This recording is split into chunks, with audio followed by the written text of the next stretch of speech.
When the night is cold and you feel like no one knows what it's like to be the only one buried in this hole. You can make it to the sunrise.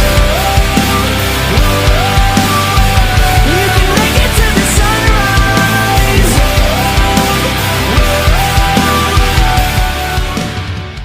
Alright, good morning. Enough with the sobby music, but it looked fitting, so I put it in. This video's all compiled together because nothing's happened the last couple of days. You really did a number on your legs right now. You know, you gotta turn the shoes on, Morty, for them to work. See, look, I turned mine on, I had no problem getting down here. It was a leisurely breeze. I'm in a lot of pain, Rick. Yeah, I can see that. Backtracking out of Uluru, nothing but crosswinds and headwinds, so that's a real pain in the butt. And I got a little video of that. But do you think you'll still be able to help me collect my seeds, Morty? Are you kidding me? That's it, Rick. That's the last straw. I can't believe this. I'm sitting here with both of my legs broken, and you're still asking me about getting those seeds? And how annoying it is. It's like having someone just come up and pest you non-stop and there's nothing you can do about it because it's just pushing you, just woo, like that all the time, and your fuel economy just drops like crazy. So the first day that was acceptable, and the second day was just getting really frustrating, especially in the afternoon when you're trying to set your tent up and it's, you know, trying to fly away from you kind of thing. You have to tie it to the bike. But I will be talking about bikes and the tour itself and what bike you should use, as well as showing you what I'm packing, what you should pack and what you shouldn't pack. So we'll see how that goes. So there's lots of talking ahead, not much footage. Thanks. So when I got to Alice Springs, which is one of the bigger towns, so it's always good to try and resupply, my rear tyre is getting chewed through a lot quicker than expected, so got a new one, a lot cheaper too, and we'll see how long that one lasts. But this other one's nowhere near the manufacturer's recommended, so have a look. Oh, you're a monster. You're like Hitler, but even Hitler cared about Germany or something. Okay, hold on just a second, Morty. Alright, so this is my lockbox at the back with a new lock, and that metal plate holds it all back in since it broke off the other day. Now, the main thing you'll want, put this down somewhere, is a nice cheap pot or pan, and a pot's better so that way you can have it as a bowl as well as a plate. A very cheap and effective gas burner, which is like $8. These gas cans, you can get 4 of these for like $5, and it's been like coming up to 4 weeks and they're still going, both of them. Lots and lots of water. A good 10 litres is perfect in case you get yourself in a sticky situation or you don't want to drink the horrible water that you find out there. Now when it comes to food, it's really up to you what you want to eat. I would suggest no meat unless it's canned, and most things should be canned or pre-packaged, so that way it doesn't rot away, unless you're going to eat it in the next few days. But I've got oats for breakfast every day, which I hate already. I got nice pasta. Ooh. Carrot and broccoli seems to do really well. I've got a bag of mandarins. 3 mandarin. Fish oil tablets. And I got some cookies. Got my cleaning rag. Got my shopping bag. Now, you don't need an ice cooler or anything in here. I painted the box white so that way it keeps everything pretty cool. That seems to do the trick. And depending how much you eat and where you're going to be, it's always best to supply before you disappear into all the rural areas.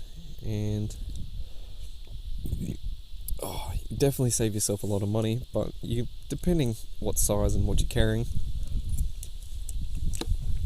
I doubt you could get a week's worth of food, but when you're only having 3 meals a day, you can pack quite a lot. Alright, next up is my soft panniers. Personally, I think soft is good. They got a bit more freedom and movement in them, and when you drop your bike when you shouldn't be, they're a lot spongier depending on what you've got inside. I think these are about 20 or 30 litres. They're pretty good, pretty roomy. And we have a spanner, which never really gets used for anything but a stand. My little zip bag. Now we have a few little things. Spare light bulbs.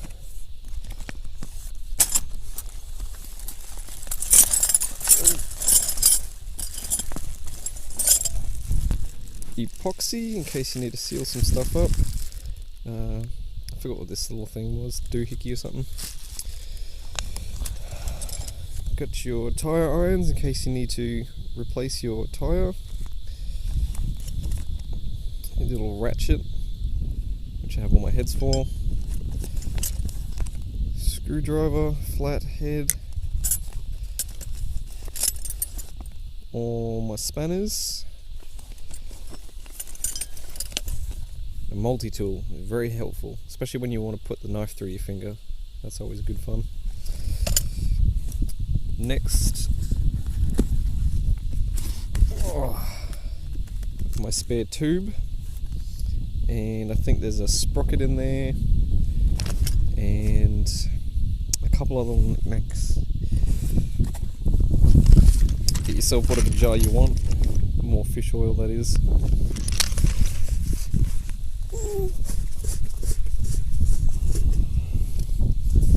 Alright, now in here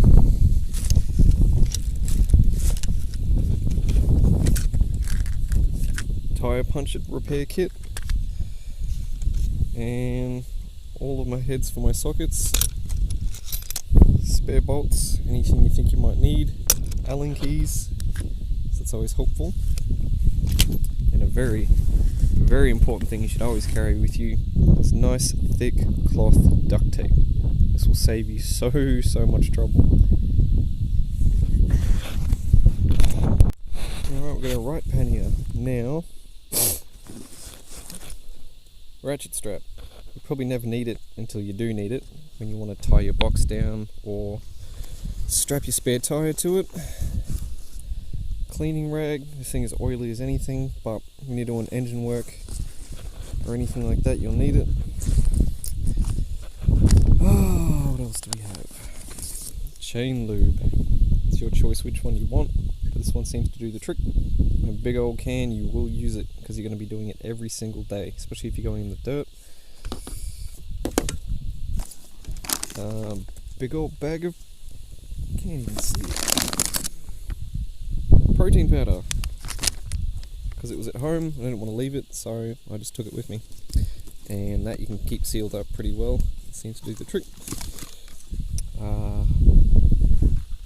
Pump for the air mattress, which is cigarette lighter. That works well. My tiny little air compressor, which is also a cigarette lighter, which I've never had to use yet, but if you get a flat tire you'll need it. Or a hand pump will do. Spare hoses, just in case. And my front tube. Oki straps. You should probably keep a spare one. And maybe a short one, 2 long ones is what I got. Can't go anywhere without them. Absolutely amazing. A tarp. 1.7 by 1 meter. Doesn't seem like much, but it's a good doorstep, good place to cook, good place to load up your gear before you set your tent up. 5 litre jerry can, must have. 5 litres for this trip is more than enough. Gets you out of a bit of a sticky situation. Oil, also very necessary, because like me, you'll burn out of it in no time. Camel pack makes your life so much easier, so you should definitely have that while you're on the bike so you can drink while you ride. Sleeping bag,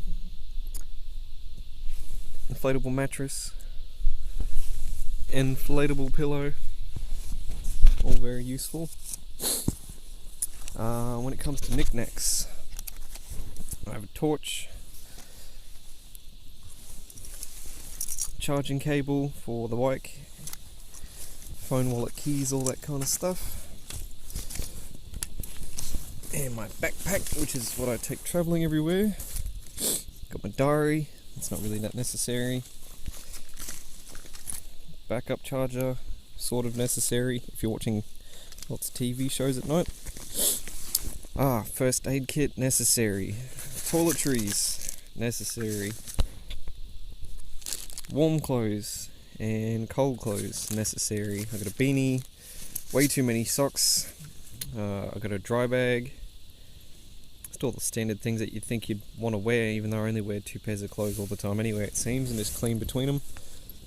And thongs, so all the stuff that you want to pack in your bags, personal preference really.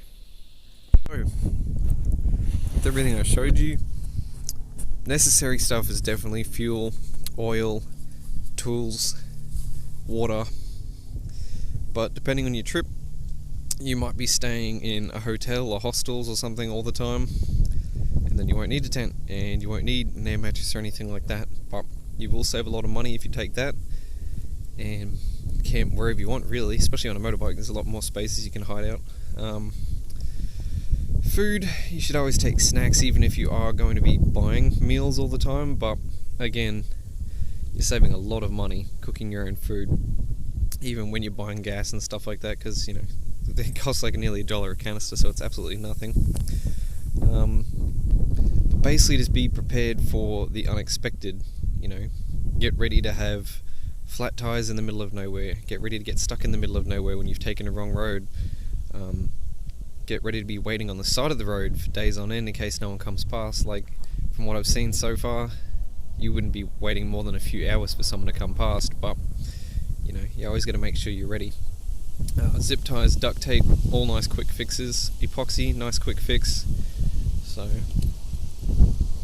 yeah, just be ready for the unexpected, and depends how you want to travel is what you pack, but most of those things I've got are pretty necessary. There's a lot of stuff in my bag with my clothes and everything that I've just not used yet, so that's a lot of dead weight, but it's not too bad. And all up, it's about 45 to 50 kilograms, depending on the day. So, like, compared to having a passenger, that's pretty much the same weight, so it's not too much extra to carry. Alright, let's talk about bike choices for such trips. Now, it's probably all got comfy.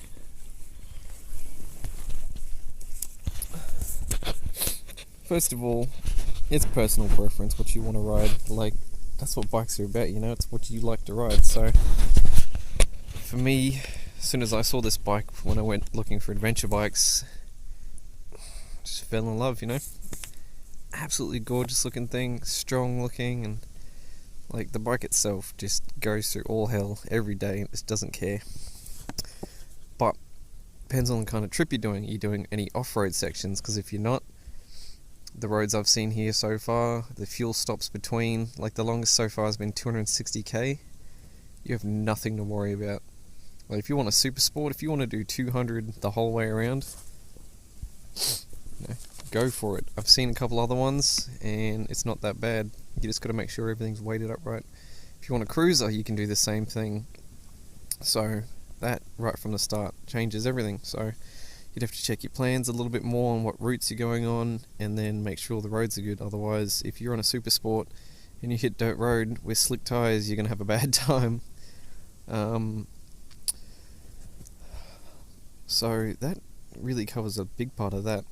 The roads so far to all the main things have been paved. There's a few spots here and there that are all dirt, but I mean, you could still take a sports bike in the dirt anyway, you just got to go a lot slower. Now, fuel economy is next. Now, again, depending on the bike, mine gets up to 400 kilometers a tank, and that's more than enough to get you out of trouble. Maybe a sports bike or a smaller bike won't get you as far, maybe it will, so that's why you keep the jerry can with you. Fuel economy also gets changed with horrible winds all morning. Tire pressure, how much weight you've got on the back, what revs you're sitting at all the time on the highway, what speed you're doing on the highway, all that kind of stuff. So you got to make sure you come into account with that as well. Where are we? Weight. Don't carry much, honestly. Again, it depends on what kind of trip you're doing. If you're staying at hotels and stuff, you're fine. Don't have to carry very much. But I would suggest carrying as little as possible. So get the necessary things like the jerry can, definitely, the water, definitely, food and the stuff, it depends. Now, if you can get soft saddlebags like mine, saves you a lot of trouble. You don't have to make as much racking for the bike, and it depends on which bike, because these adventure bikes have a lot of their own racking systems already made up, so that's really good.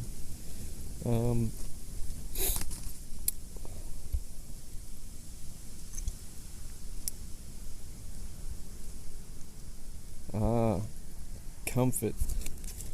I'm reading my list, by the way, because I have so much to think about every day. Comfort is a big one.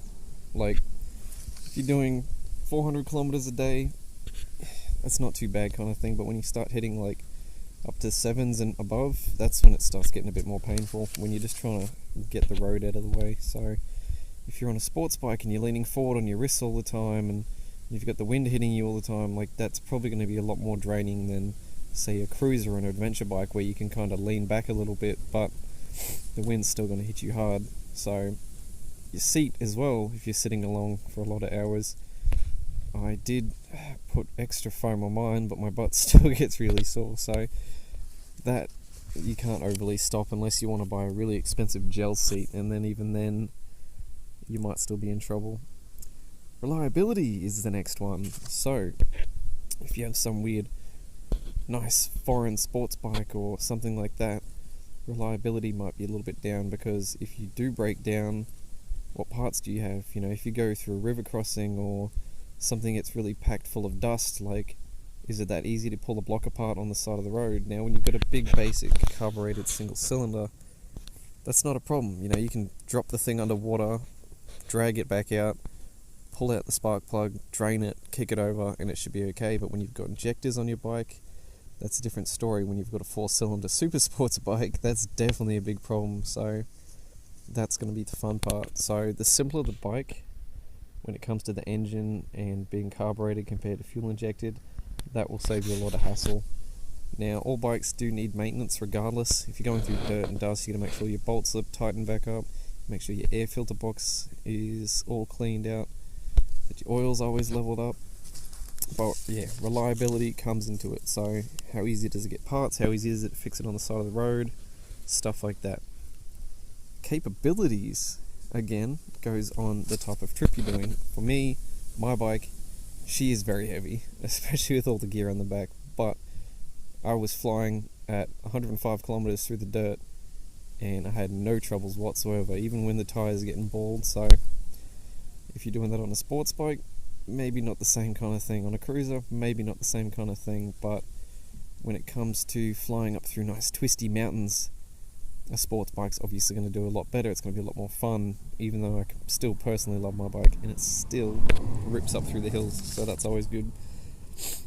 I mean, at the end of the day, I had me and a passenger on a 220 and a 150 dirt bike in Nepal, and we went out for days on end, just having an adventure. We went all the way to India and back, through some rugged places, and, you know, this is Nepal, like, you know, half the things over there don't even work, and that carried 2 people, like, for days on end. So, and this was some pretty rough stuff, like, just horrid. There's no real road, it's just rocky, dirty, dusty, horrid, just shocking. Probably the worst roads I've ever been on, I think. And if that can carry 2 people around, I'm sure whatever bike you get here in Australia will take you. I mean, if people can take postie bikes around Australia, I'm sure you'll be fine. So at the end of the day, just check your plan, what you want to do, but just grab whatever bike you like, really, strap your gear to it and go out. It's part of the adventure, and when you find out what it can do and what it can't do on the road, well, that's the fun part, really. So, you know, just enjoy it.